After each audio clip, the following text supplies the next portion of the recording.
They warned me the church keeps its own time. That the bell in its leaning tower rings without a rope and counts hours no clock has known since the plague. The deed arrived folded like a confession, still smelling of incense and damp stone, my name written where my mother's should have been. On the envelope, someone had pressed a fingertip into red wax, an oval print, ridged and human, as if the sender had run out of seals and used skin instead.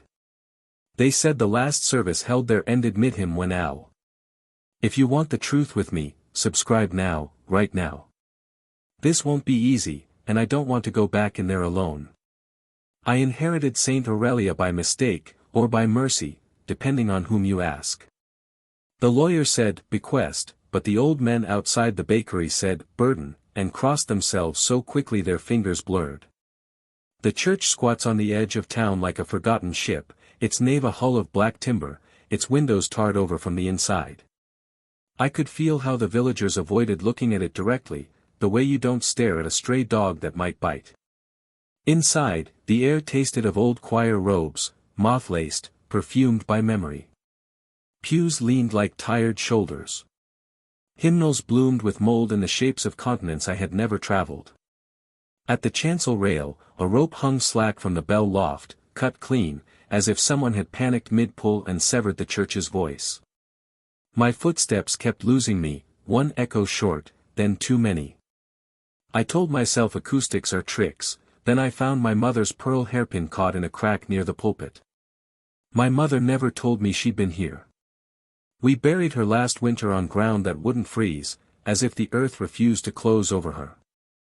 I held the hairpin between my fingers until it warmed, like a small truth fighting out of a coma. That's when the nave brightened, not with sunlight, but with something paler, as if the white paint beneath the soot remembered what it meant to be clean. There was writing under the soot, faint scrollwork along the beams, a prayer I recognized from a bedtime lullaby. I breathed it without meaning to. The floor answered back, a soft knocking beneath my boots, measured and patient. I knelt and pressed my ear to the boards. Silence at first. Then a long inhale, as if the church had lungs after all. In the sacristy, I found a ledger. Names. Dates. A thin line through the date my grandfather disappeared. People had told me he left for good, that he'd tired of our family's failures. But here he was, recorded by a careful hand that had written everyone else to their ends. My finger traced the ink ridge and felt the page vibrate under my nail. The bell tolled once. No rope. No wind. Just a single, heavy note that made the stained glass sweat. I turned toward the nave, and the tarred window over the north aisle leaked a line of light, like a wound reopening. From the pulpit microphone, dead, unplugged, my mother's voice said, clear as a Sunday reading, do not let them sing the fifth verse. The microphone's hiss should have been empty, but my mother's voice lingered like warm breath on glass. I froze, fingers crushing the ledger page, afraid even to blink. She was gone, years in the ground, and yet the tone was unmistakable, the measured cadence she used when reading bedtime stories, the calm tilt of her vowels. I tried logic. Old recordings, maybe. Some forgotten PA system wired into the church. But the cord dangled severed, insulation peeling like dried skin. The mic wasn't connected to anything. My hand shook as I set the ledger down. I whispered her name, half a prayer, half a plea. The pulpit groaned in answer. Not the wood, but something beneath it, like the sound of knees shifting on old stone. I should have run then. Any sensible person would have. But fear in me is sticky, it drags me deeper when I should pull free. I stepped closer to the altar, the scent of candle wax and mildew thickening until I coughed. On the altar cloth lay a scatter of wax drippings, hardened into shapes that almost looked like letters. Words. A language I almost knew. The church groaned again, timber swelling like lungs. A draft circled my ankles, climbing with the intimacy of fingers. Behind me, the door I had left open slammed shut. The echo rang for too long, spiraling upward toward the bell loft until it felt like the rafters themselves were holding their breath. I fumbled in my coat for the lighter I always carry. A flame snapped alive, small and fragile. I raised it toward the tarred window. The soot was on the inside, thick layers rubbed in by hand. Someone had wanted the congregation to see nothing beyond the walls. Someone had wanted the world outside to vanish once you entered. My lighter sputtered. Out of the corner of my eye, the pews shifted. Not much, just the kind of tilt wood makes when weight redistributes. My flame wavered, and every pew creaked as if occupied. Invisible bodies leaning forward to listen. I whispered again, "Horse, who's here?" The flame hissed and died. The church answered with silence first, then music. It wasn't loud. Not even clear. Just the hint of a hymn threading through the nave, the kind of tune you recognize because you once fell asleep to it. My mother had hummed it to me when fever shook me as a boy. Only now, the notes were crooked, bent at the edges, like someone trying to remember a song but twisting it into something that didn't belong. I stumbled backward. The ledger slid from the pulpit and landed open on the flagstones. A gust that shouldn't exist flipped its pages. Names, endless names, until it stopped on one that hadn't been there before. My name. Written in wet ink that glistened under the failing light.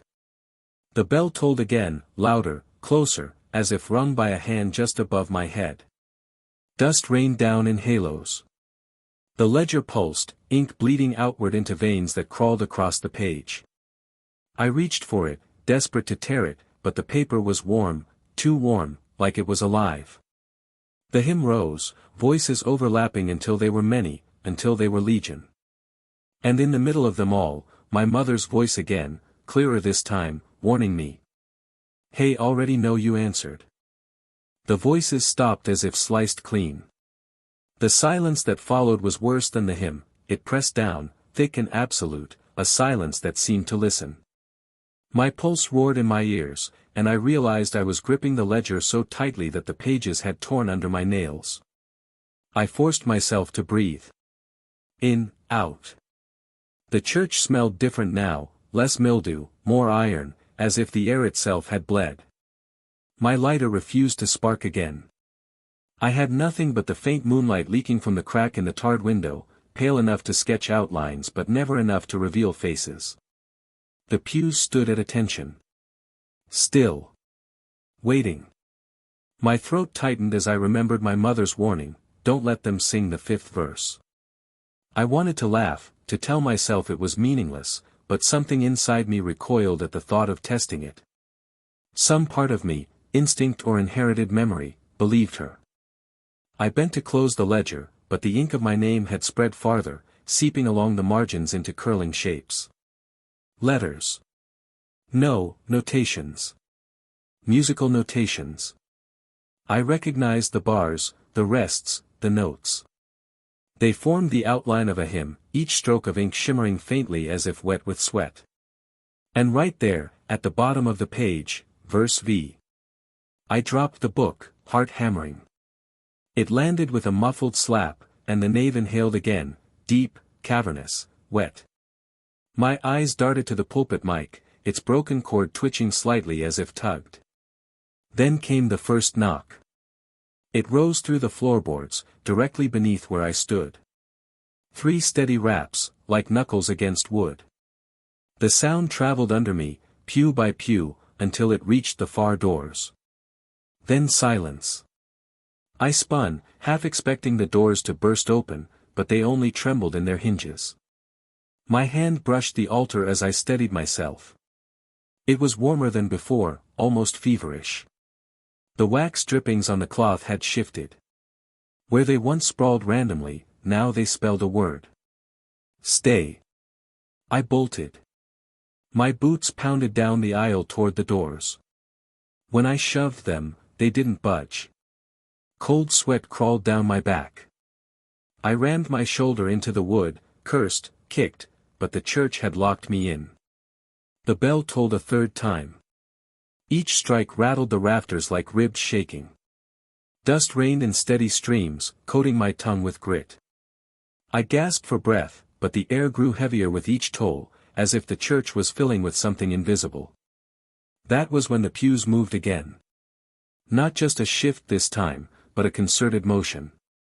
One by one, they angled inward, scraping across stone until they faced the aisle. My aisle. A gauntlet of wooden backs and unseen eyes. The hymn started again, faint at first, then louder, fuller. It rose from beneath the floor, the sound of mouths long buried still straining to sing. The ledger flipped open on its own, pages fluttering until verse V stared up at me in black, living ink. The words bled across the margins, climbing toward the edges like vines. The mic crackled once more. And this time it wasn't my mother's voice. It was a chorus. Many voices layered into one, each syllable pulling at my chest. Begin the fifth verse, or stay with us forever. The demand echoed through the nave, the kind of sound that feels less heard than inserted into your bones. My chest ached with it. I wanted to scream that I wouldn't sing, that I didn't even remember the verses, but the words shriveled in my throat. The pews leaned closer. There would groaned like knees bending. The hymn carried on under the floorboards, swelling with each breath I took, as though my lungs were feeding it. I forced myself to step away from the altar, to put distance between me and the ledger, but the book dragged after me, its pages fluttering though there was no breeze, sliding along the stone floor like it knew where I was headed. I stumbled back toward the sacristy, heart hammering. Maybe there was another way out, a door to the cemetery, anything. My lighter sparked once, briefly, and in that flare I saw something that nearly sent me to my knees. Dozens of footprints burned into the dust on the floor. Bare feet. Small, like children's. Each print smudged into the shape of an open mouth, as if the soles themselves had been carved to sing. The hymn climbed higher. Not beautiful, not sacred, wrong. Each note bent just enough to strip it of comfort, like hearing your own name mispronounced until it curdles. I pressed my palms to my ears, but the sound tunneled through skin and bone. Then, faintly, I remembered. My mother's lullaby. The very same melody.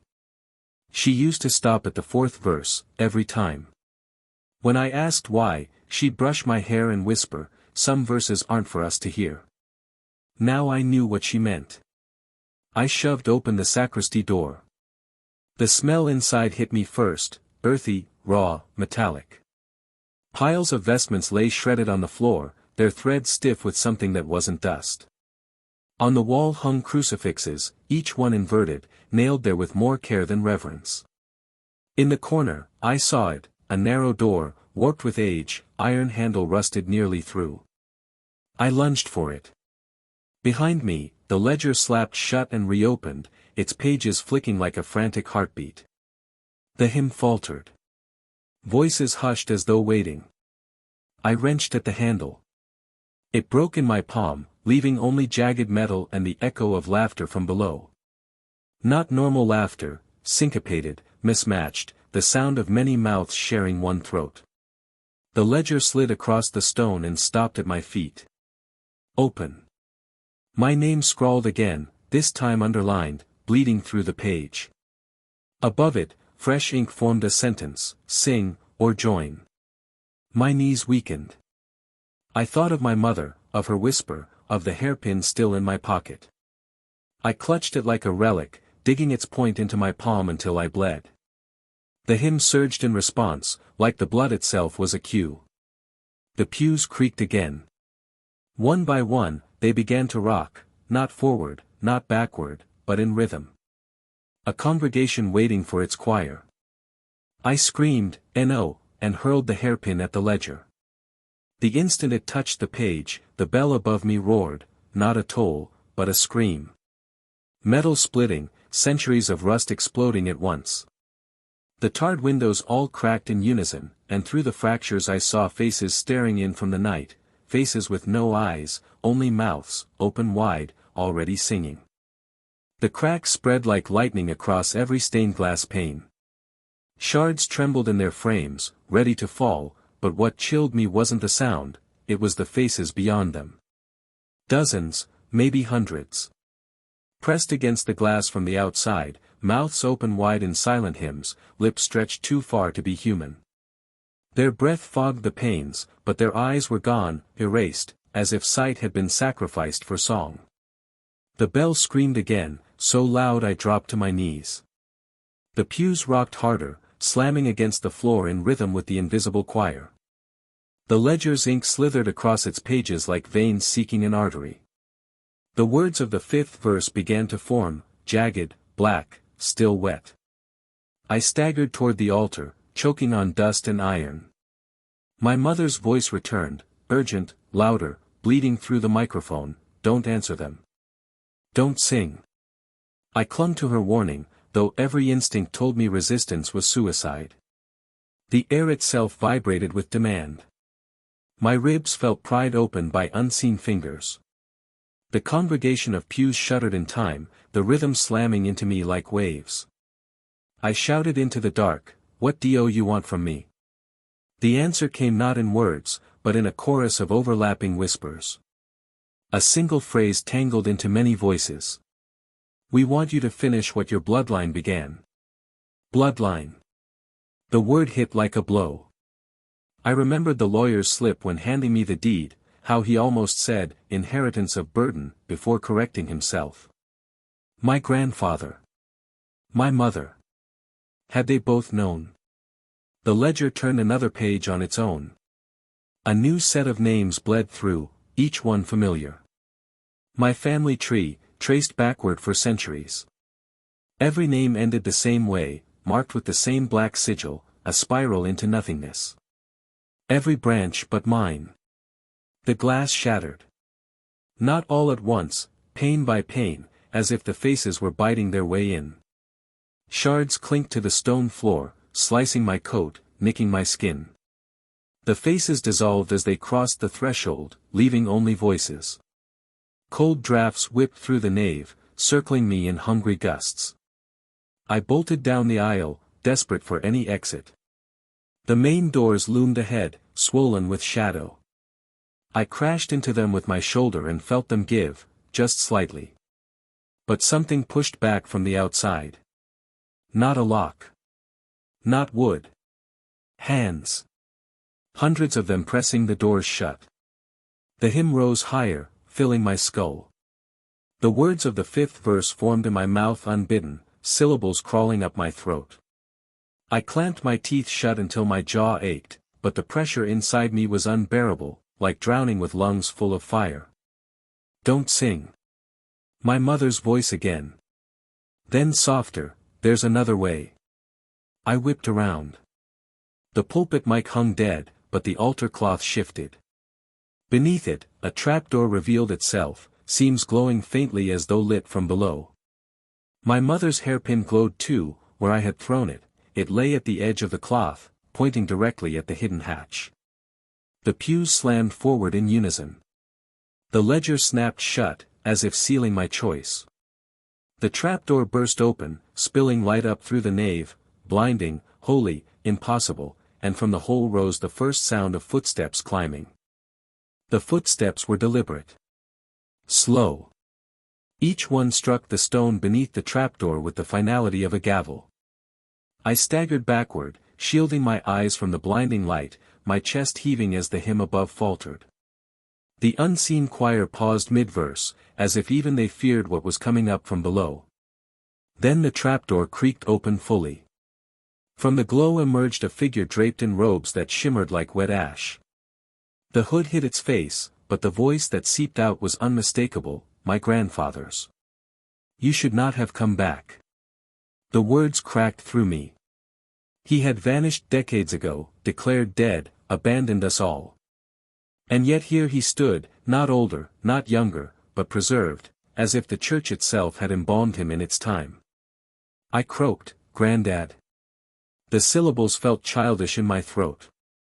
His head tilted, the hood swaying. "The church chooses. It has always chosen. And now it chooses you." The pews groaned in affirmation, rocking forward as though bowing. The hymn rose again, weaker this time, like a choir awaiting its conductor. My grandfather, or what wore his voice, extended a hand from the sleeve. His skin was gray, fingers elongated, nails cracked into points.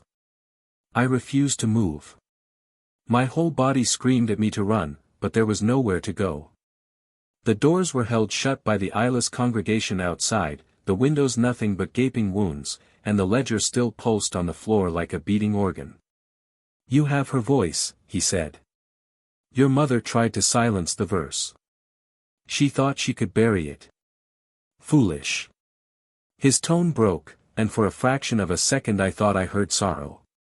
Then the hymn swelled again, drowning it. The trapdoor light brightened, spilling over the nave, revealing carvings in the wood I hadn't seen before, faces gouged into the pews, each with screaming mouths. They hadn't been empty seats after all. They were vessels. I screamed over the hymn, "Why me?" Grandfather's reply was calm. "Because your blood sings true. And you will finish the 5th verse." The ink on the ledger began to rise from the page, lifting in black threads that hung in the air like tendrils of smoke. They coiled toward me, curling around my arms and throat. My lungs seized as the pressure to sing intensified. The words swarmed in my mouth, syllables that weren't mine, yet anciently familiar. My mother's voice cracked through again, louder than ever, "Resist him. The hymn binds. The hymn kills."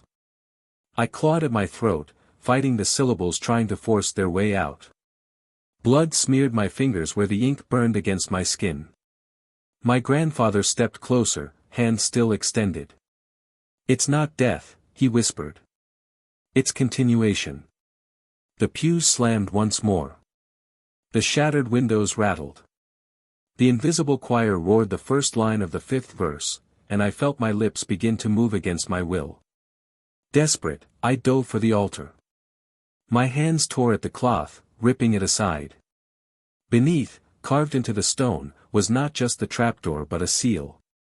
A circle of symbols that pulsed with faint light, cracks spidering outward as though it were a prison wall about to shatter. The hymn rose higher. The voices outside joined in. My grandfather's hand hovered inches from my face. My jaw ached with the force trying to open it. And then, I heard a new voice from the trapdoor below. Not my mother. Not my grandfather. But a child's voice. It whispered my name. The child's voice was soft, almost drowned beneath the hymn, but it froze me colder than any scream could. My name, spoken with the fragile lilt of someone barely learning language. I stumbled back from the altar, eyes locked on the trapdoor where the light still pulsed, flickering as if breathing. "Do you hear them?" my grandfather asked, voice breaking into a rasp. "Your line was never meant to silence it. It was meant to carry it forward." I shook my head violently. "That's not my family's voice. That's not." The child called again. My name, stretched into 2 syllables. This time it carried a sob. I felt my throat clench, the hymn inside me bending toward it like iron to a magnet. My knees weakened, and for a heartbeat I wanted, needed, to answer. I bit my tongue until I tasted blood. The sting cleared my head. I roared back into the emptiness, "Who are you?" The answer didn't come from the child. It came from the ledger. Its pages flipped furiously, stopping on one written in jagged script. Not ink, claw marks gouged into the paper itself. The message read, "The ones who sang before you." The pews groaned, their carved mouths opening wider, dripping dust and splinters. From each hollow throat leaked a whisper of the hymn, adding layer upon layer until the air became a wall of sound. The child's voice cut through again, closer now, as if climbing the final step of the trapdoor. I staggered backward, bile burning my throat. Every instinct screamed at me to run, but the doors and windows remained sealed by the eyeless congregation. There was nowhere left to go. I pressed my back against the chancel rail. My grandfather loomed in the glow, hand still outstretched, waiting, patient as stone.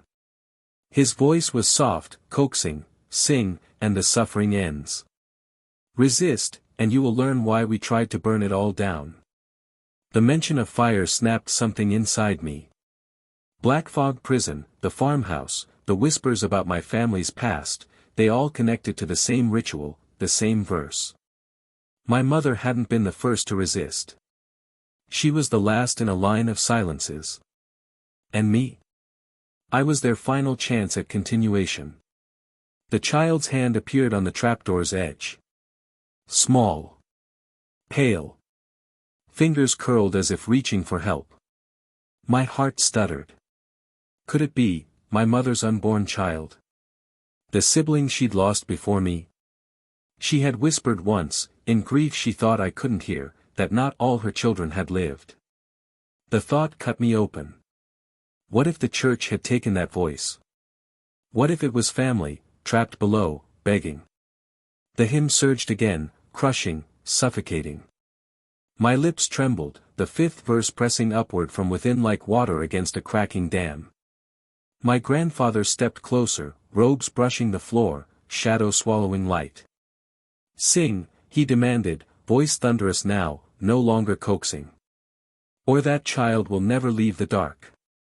The trapdoor shuddered. Splinters shot upward. The child's voice rose into a desperate wail, my name stretched into a scream. And before I could resist, the sound ripped my jaw open, my mouth moving, the first syllable of the forbidden fifth verse clawing its way out into the night. The syllable tore from my throat like glass dragged across flesh. I hadn't chosen to speak it, the word had chosen me. The moment it escaped my mouth, the nave erupted. The pews slammed in unison, the bell shrieked overhead, and the shattered windows pulsed with the mouths of the eyeless congregation outside. The hymn's fifth verse had begun. I clamped my jaw shut, but the damage was done. The single syllable hung in the air like smoke, stretching, multiplying, echoed by 100 unseen throats. The ledger flared, its pages bleeding black light, and my name smeared across every line until the book contained nothing but me. No, I rasped, staggering, tears burning down my face. I won't finish it. My grandfather's hood tilted back just enough for me to see his mouth. It was sewn shut, stitched with black thread that pulsed faintly like veins. Yet his voice still thundered in the nave, clear and merciless, you already have. The child's voice wailed from the trapdoor, louder, higher, frantic. Don't leave me here. The hand stretched farther into the light, its skin blistering as though the glow itself burned. My heart cracked. If it was truly my lost sibling, how could I turn away? If it wasn't, what else could mimic innocence so perfectly? The pews rocked violently now, as if bodies sat upon them again, leaning forward in expectation. The unseen choir swelled, carrying my syllable, weaving it into the first line of the verse. I recognized the melody instantly. It was the lullaby my mother sang, until the moment she would stop. She had always refused to cross into this line. The ledger's pages flapped, flipping open to reveal words I couldn't fully see. They shifted, blurred, rearranged, like language wasn't stable inside the church. Yet one command remained legible, verse V must be completed. The tarred windows burst wider. The eyeless faces pressed closer, their mouths gaping in unison. I saw rows of teeth, too many teeth, grinding as though chewing the air. The sound made bile rise in my throat. The child's scream cut through. Please. Please sing it with me. I fell to my knees, clutching my ears, rocking in place. My mother's warning, her desperate plea, echoed louder in my memory, don't let them sing the fifth verse. But here I was, already halfway there. I can't, I whispered. My voice trembled, barely audible. The choir faltered. Just slightly. A ripple of dissonance tore through the hymn. For one heartbeat, silence threatened to crush them. The ink on my arm seared hotter, trying to force my mouth open again. Then my grandfather raised his hand. His stitched lips strained as his voice split the silence, finish it, or the child is mine. The trapdoor yawned wider, the glow spilling across the altar. From the depths, shapes shifted, figures writhing, their outlines broken, bodies mangled by centuries of confinement. The child's arm shook, trembling as it reached farther into the nave. I wanted to reach back. God help me, I wanted to. But as my hand lifted, the ledger slammed shut and the bell gave a final, bone-cracking toll. The trapdoor burst fully open, and the child crawled into the nave, not pale and innocent, but a hollow shell with my own face, its mouth wide and ready to sing. It was me. Or rather, something wearing me like a mask. The child's body was thin, frail, but the face, my own face, younger, softer, untouched by years, stared back at me with hollow sockets where eyes should have been. Its mouth stretched impossibly wide, the beginnings of the 5th verse dripping from its tongue like tar. I staggered backward, bile burning my throat. No, no, that's not me. The thing smiled with my teeth. It was you. The piece your mother left behind. The part she refused to let sing. My grandfather's stitched mouth split further, thread snapping wetly as his jaw strained. The family line is incomplete until the verse is whole. Now you see the price of silence. The hollow version of me stepped forward, bare feet slapping the stone. Every step it took left smears of black ink that hissed against the floor, sizzling like acid. Behind it, the trapdoor gaped wider, and more voices rose from the glow, whispers clawing for shape, fragments of the same hymn struggling to surface. The congregation outside pressed harder against the glassless frames, their mouths swelling, splitting cheeks open. The entire church swayed under the weight of their hunger. I backed into the pulpit, heart hammering, my mother's hairpin digging sharp into my palm where I'd grabbed it again without realizing. Her voice trembled inside me, faint now, fading, don't let it finish. Not in your mouth. Not in theirs. The child me tilted its head, its empty sockets narrowing as if squinting. She lied to you. She always lied. Do you know what happens if the verse is silenced again? It doesn't end it. It only delays. Another generation bound. Another life wasted. I wanted to scream at it, deny it, but part of me knew. My family had passed this curse like inheritance, my grandfather trying to burn the church, my mother stopping at the 4th verse, me holding the deed I never wanted. The silence hadn't freed us, it had chained us tighter. The hymn surged again, the pews rocking violently, the ledger bursting open as if shoved by unseen hands. My name spilled across every page, multiplying, swallowing the margins. The child raised its hand toward me. Black veins crawled across its arm, pulsing in time with the hymn. Sing with me, it whispered in my voice.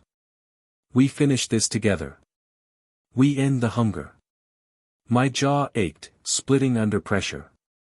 The syllables twisted in my throat, demanding to escape. My vision blurred. For one desperate second, I considered surrender. Maybe finishing it was the only way to break free. Maybe silence was worse.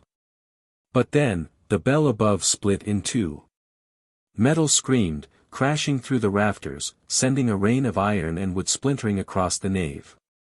The hollow child flinched, its face flickering like smoke, distortion crawling across its form.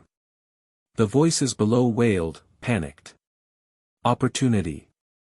I lunged, slamming the hairpin into the ledger. The moment metal pierced paper, a shriek ripped through the church, not from the book, not from the child, but from the walls themselves. Stone bled dust, mortar cracked, and the hymn shattered into 1,000 off-key notes. The child's face warped, stretching, melting back into shadow. But its final words chilled me to the marrow. If you will not finish it, then I will. The shadow child's scream rattled the rafters as it lunged for the ledger, its small hand stretching into claws of ink. I wrenched the hairpin free, tearing a hole through the page. Black light burst from the wound like pressurized smoke, whipping around the nave in violent spirals. The hymn faltered again, notes collapsing into static. The creature shrieked with my own voice, doubled, tripled, layered until it sounded like a chorus of children crying in unison. My stomach heaved at the sound. It was like hearing every version of myself that had ever been, begging. "Give it back," it screeched. "You can't stop the verse, it needs a vessel." My grandfather's figure staggered in the glow of the trapdoor. His hood fell back at last, revealing a face carved into ruin. His eyes were sewn shut with the same black thread that bound his lips, his cheeks hollowed, skin gray like ash. He raised both hands as though commanding a choir. "Enough," he intoned. His voice poured through the stitches without sound from his mouth, vibrating through the stone instead. "The verse will be completed. If not by you, then by your shadow." The child doubled, tripled, splitting into 3 smaller forms, each one wearing my face at a different age. 6, 12, 17. All of them hollow-eyed, all of them chanting fragments of the 5th verse in overlapping tones. I stumbled back, clutching the hairpin like a blade. My lungs burned with the weight of the unsung hymn pressing against them. Every breath threatened to turn into the forbidden melody. "Mother," I whispered, desperate. "If you're still here, I need you." And then, I heard it. Her voice, faint but steady, not from the microphone this time but from inside me. Not words, but a hum. The lullaby. The first 4 verses, soft and fragile, carried in the rhythm of her breath as I remembered it. The shadows flinched. Their mouths warped, their chanting stuttered. My grandfather's stitched face twisted as though the sound scalded him. "No," he thundered. "That silence is weakness. The 5th verse is completion." But I hummed louder, forcing the memory forward. Each note steadied me, braced me against the hymn's pressure. My lips trembled, but instead of forming their words, I forced hers. The 1st verse, then the 2nd. The church itself groaned. The pews bucked against the stone floor, some splintering under invisible strain. The shattered windows rattled in their frames. The trapdoor's light flickered. The 3 shadow children screamed as their bodies distorted, limbs elongating, faces stretching into grotesque masks of me. One of them collapsed into smoke, shrieking as it dissolved. Another clawed at its sewn-shut eyes, tearing threads loose until black ichor streamed down its cheeks. Only one remained, older, my 17-year-old face, staring at me with pure hatred. "If you silence us, you silence yourself," it hissed. "You'll choke on what you refuse to sing." It lunged. I slashed with the hairpin, tearing through its chest. Ink exploded outward, splattering the altar, burning holes into the cloth. The hymn shattered again, breaking into silence so heavy it rang in my skull. My grandfather collapsed to his knees, threads unraveling from his eyes and lips. His voice cracked once more, trembling now. "You don't understand, the verse doesn't end here. It begins." My grandfather's words echoed through the nave like a final bell toll. "It begins." I stared at him, his hood fallen back, his face torn and unraveling. The black thread slithered from his lips and eyes, curling on the stone like worms. He looked broken now, frail, a husk emptied by centuries of carrying the burden. But the weight of his words pressed on me heavier than the hymn had. "What do you mean?" My voice cracked. I stopped it. I silenced it. He lifted his head slowly, gray skin peeling in flakes. His hollow sockets wept dark fluid. "You tore the verse, but tearing does not destroy. It multiplies." The trapdoor flared again, spilling a violent pulse of light. Beneath it, the whispers rose anew, no longer a hymn but 1,000 fragmented voices, each one carrying only scraps of the 5th verse. Dissonant. Jagged. Like glass raining on stone. The ledger on the floor snapped open. Pages turned in a frenzy until they stopped on one word written across the parchment in thick black strokes: spread. My stomach sank. My grandfather's voice weakened, trembling as he whispered, "When silence fails, the verse leaks. Each fragment finds a new mouth. Every unfinished line must be carried. That is why we burned. That is why we failed." Outside, the faceless congregation pressed closer. I realized their mouths weren't singing anymore, they were repeating. Murmuring fragments of the forbidden verse, not whole, but enough to twist the air with wrongness. The silence I'd forced into the church had bled into them, seeding them with pieces of the hymn. The pews shook violently, dust raining from the rafters. The faces carved into the wood split further, as though cracking open to let something crawl free. I stumbled toward my grandfather, desperate. How do I stop it? Tell me. He raised a trembling hand, pointing to the altar. His voice broke into a whisper. Blood seals. Always blood. Yours, or theirs. Before I could ask what he meant, his body convulsed. The black threads writhing on the floor shot back into him, stitching his mouth and eyes shut once more. His body jerked like a marionette under unseen strings. The church wanted him back. The ledger lifted from the ground, pages flapping, and slammed shut with a thunderous crack. The trapdoor roared open wider, wind howling out of it, carrying the fragmented voices into every corner of the nave. And then I saw them, figures rising from the pews, formed of splinters and shadow, each one with hollow mouth stretched wide. They staggered forward, grotesque parodies of a congregation, their limbs creaking like breaking wood. Every step they took whispered a fragment of the fifth verse, weaving the pieces together. Panic flooded me. My mother's voice flickered faintly in my chest, weaker than ever. Don't let them finish. Don't let them take your voice. The wooden congregation advanced. The faceless crowd outside pressed harder, the walls beginning to buckle. The verse was everywhere now, in the air, in the stone, in me. I clutched the hairpin, its tip sharp with dried blood. The altar glowed faintly where the seal had been carved. My grandfather's broken whisper clawed into my skull one last time. One sacrifice seals it, one silence forever. Choose. The word choose rattled inside my skull like a stone in a jar. The wooden congregation pressed closer, their splintered mouths dragging fragments of the hymn into the air. The trapdoor pulsed with blinding light, the faceless crowd outside hammered at the walls, and my grandfather's broken body convulsed on the floor, twitching with threads that stitched and unstitched him at will. I clutched the hairpin so tight it cut deeper into my palm. Blood welled and dripped onto the stone. The altar responded instantly, its carved seal flared to life, drinking in the drops as though starved. The glow spread outward, crawling over the floor like veins of molten iron. The congregation screamed. Their mouths tore wider, their voices breaking apart, spilling notes that didn't belong to human throats. But the hymn still clawed through, each fragment trying to stitch itself to another. Piece by piece, the fifth verse was rebuilding. No, I whispered, my chest shaking. Not through me. The ledger snapped open once more, its pages fluttering so fast they blurred. The word across them burned into my vision, complete. The child version of me, what was left of it, dragged itself out of the trapdoor. Its face was ruined now, cracking like porcelain, leaking shadows, but its mouth still worked. It only takes one voice, it rasped. Yours. Ours. Finish it, and we'll all be free.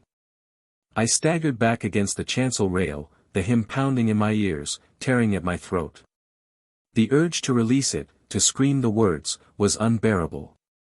My lungs convulsed, my lips trembled. I felt the syllables bubbling up like vomit. My mother's voice broke through at last, weak, but fierce. If you sing, you bind them forever. If you bleed, you end it. Her words slammed into me like a final command. My eyes flicked to the altar seal. Blood. That was the answer. The wooden congregation lurched closer, splinters falling like rain, their mouths opening wider than any jaw should stretch. The faceless crowd outside pressed so hard against the walls that cracks split through the stone. The verse was seconds from completion. I raised the hairpin to my chest. My breath came ragged, heart galloping. Could I do it? Could I spill enough blood to silence a curse older than me? The child's hollow voice turned pleading, shaking with desperation. Don't. Please. If you die, we die with you. Do you want your family erased? Do you want me erased? Its face flickered, sometimes my own, sometimes my mother's, sometimes faces I didn't know but felt in my bones. Ancestors. Every silence, every resistance, staring back at me. The hymn crescendoed, a tidal wave of sound. The pews split down the middle, wooden faces shrieking. My grandfather lifted from the floor, threads yanking him upright like a puppet, his stitched mouth opening wider than possible, tearing, spraying black fluid as his voice boomed, "Finish it." I screamed, not words, not the verse, but rage. I plunged the hairpin into my chest, driving it deep over the seal carved into the altar. Blood poured, hot and furious, across the stone. The glow erupted into fire. Not red. Not orange. White. A light so fierce it swallowed everything. The hymn shattered like glass dropped from the heavens. The congregation splintered apart, dissolving into ash. The faceless crowd outside wailed, their mouths tearing until nothing remained but silence.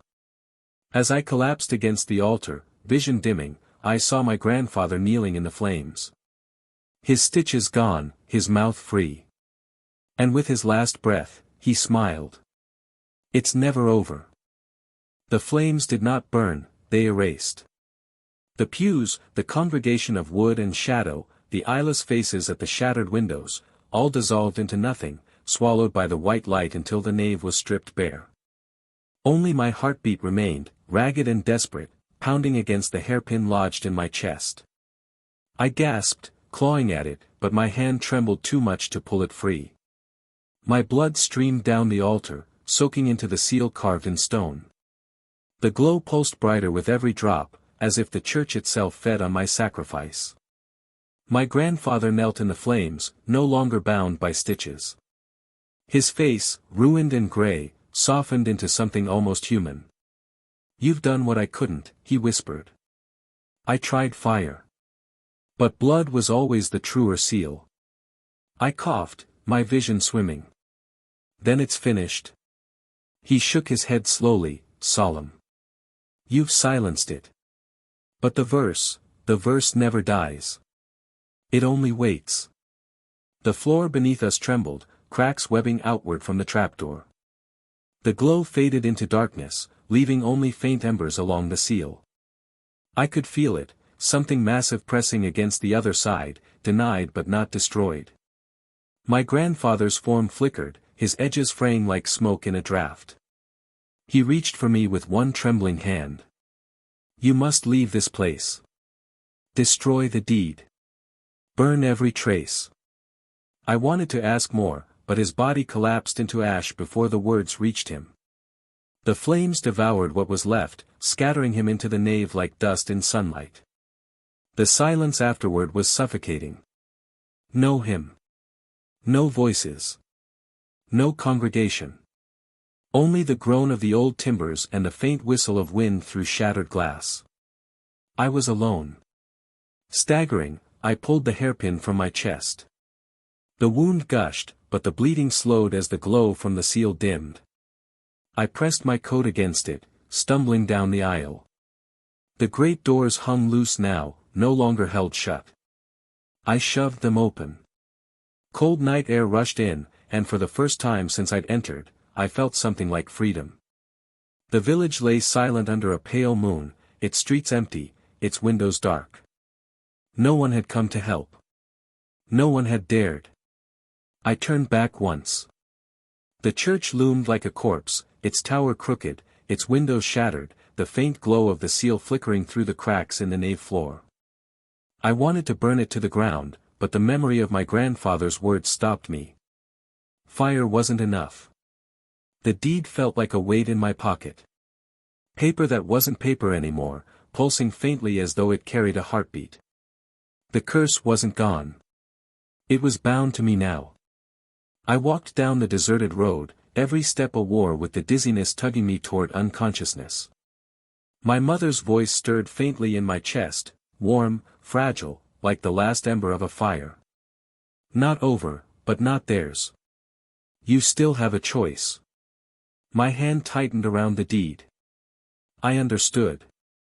The church was sealed, for now.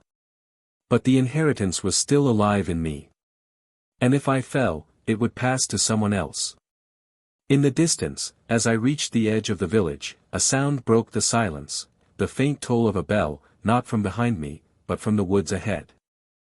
The bell rang again, faint but deliberate, cutting through the trees like a signal. I froze on the dirt road, blood still seeping from my chest wound. The church behind me was silent, sealed. Yet the toll came from ahead. My first thought was madness, that the sound had traveled, echoing. But no. Each strike of the bell was sharp, close, weighted. Someone, something, was calling me deeper into the woods. I staggered forward, clutching the deed in my pocket. The paper pulsed faintly, in rhythm with the toll. It wasn't ink on the page, it was veins, arteries, something alive. My grip tightened until the corners cut into my fingers. The forest swallowed me quickly, branches tangled overhead like a cathedral roof of bone. The moon bled through in fractured light, just enough to paint the path in pale silver. The bell guided me, one toll at a time, each louder than the last. At last, through the trees, I saw it, another structure. Smaller, older. A chapel, long abandoned, its steeple cracked and half collapsed. The bell inside swung on its own, no rope, no wind, the iron clapper moving like it had a pulse. My stomach lurched. Another church. Another inheritance. The wooden doors sagged, their hinges long rotted. I pressed a trembling hand against them. The wood was warm, almost feverish. My wound throbbed in response. I pushed the doors open. Inside, the chapel was nearly bare. No pews, no altar, only a single stone pedestal in the center. On it lay a book, larger than the ledger, bound in cracked leather, its cover etched with the same spiral sigil I had seen burned into my family tree. The book trembled faintly with each toll of the bell. I approached, every step heavier than the last. My mother's voice flickered in my chest, faint as a dying candle, "Don't touch it." But the deed in my pocket pulsed harder, dragging me forward. When I pulled it free, the paper writhed, its ink bleeding into new lines that stretched toward the book on the pedestal. They wanted to connect. They wanted to be whole. I held the deed above the book, trembling. My chest ached with the weight of choice. If I placed it down, maybe it would bind the curse once and for all. But maybe it would awaken something worse. The bell tolled again, so loud the chapel shook. Dust cascaded from the rafters, and the book snapped open on its own. Its pages flipped violently, each one blank, until they stopped on a spread where words burned themselves into existence. Inheritor. The letters blistered across the page, smoking. My name followed, etched in strokes of black fire. The book pulsed, hungry, waiting. I staggered back, but the deed in my hand tore itself open, veins unraveling, threads of ink whipping outward toward the book. They latched onto the parchment like leeches, pulling me closer. My legs buckled as the pull strengthened. My blood dripped faster from my wound, drawn toward the pedestal, streaming in midair. The book drank it eagerly, its pages glowing red. And then, from the dark corners of the chapel, voices rose. Not the hymn. Not fragments. But a chant I had never heard before. Deeper. Older. The sixth verse. The chant was nothing like the hymn. It was lower, guttural, like stone grinding against stone. The voices overlapped in uneven rhythm, not singing but speaking in a cadence that seemed older than language itself. The sound shook my ribs, made my wound tear open wider. The book on the pedestal pulsed harder, veins of red light crawling across its leather cover. My blood streamed faster toward it, as though gravity had shifted. I clamped my hand against my chest, but the flow kept pulling. The deed in my other hand writhed, its corners curling like burnt paper. The chant grew louder. Shadows gathered in the corners of the chapel, thickening into forms. Not faceless this time. They had features, sharp, carved, ancient. Their eyes burned like coal, their mouths locked in grim lines. They didn't join the hymn. They commanded it. The book's pages flipped again, faster than before, until they stopped on a spread where words scarred themselves into the parchment. Verse 6. I staggered backward, heart hammering. I had thought the curse ended with the 5th verse, that the silence, the blood, the sealing was enough. But this was deeper. My grandfather had been wrong. My mother had only glimpsed part of it. There was more. Always more. The shadows advanced, circling the pedestal. They didn't look at me, they looked at the book, bowing their heads, their chants vibrating the floor. The chapel itself seemed to lean inward, beams groaning under the weight of their devotion. I shouted over the noise, desperate, hoarse, "What do you want from me?" The shadows answered in unison, their voices like tombstones dragged across each other, inheritance fulfilled. Verse completed. Bloodline closed. The book snapped shut, trapping my blood inside. The pedestal shook, cracks splitting the stone floor beneath it.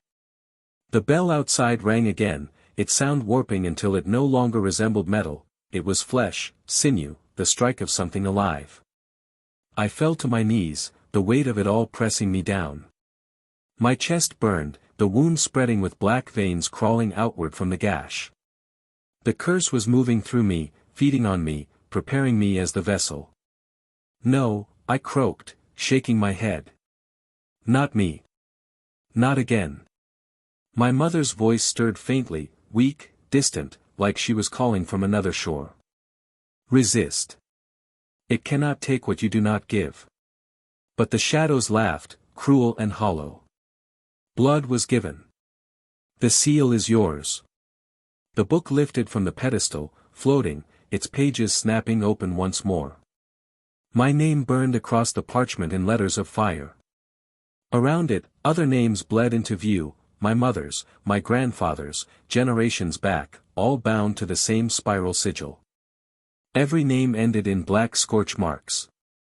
All but mine. The shadows pressed closer. Their chant deepened, growing heavier, pressing me toward the floor.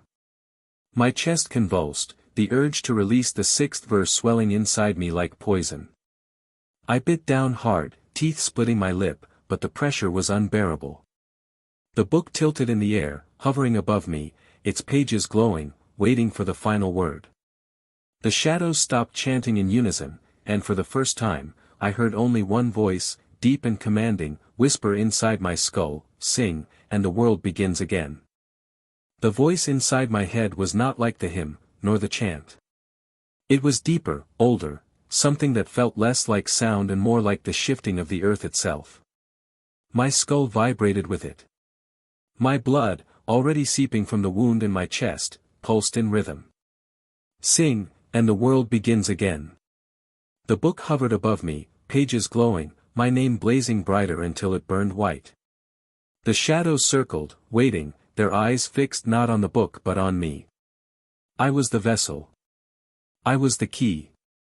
For a moment, the temptation almost consumed me. To sing would end the hunger, they promised. To sing would complete what centuries had failed to finish. My suffering, my family's suffering, would be justified, woven into a new beginning. But beneath that lure, my mother's voice stirred, fragile but fierce. Don't trust beginnings born of blood. They only end the same way. I pressed my hand harder against my chest wound. The pain cleared my head, even as black veins crawled further across my skin. My body was being claimed, my voice pried open from within. But I still had one choice left, not to give it freely. The shadows began to chant again, louder now, urging me forward.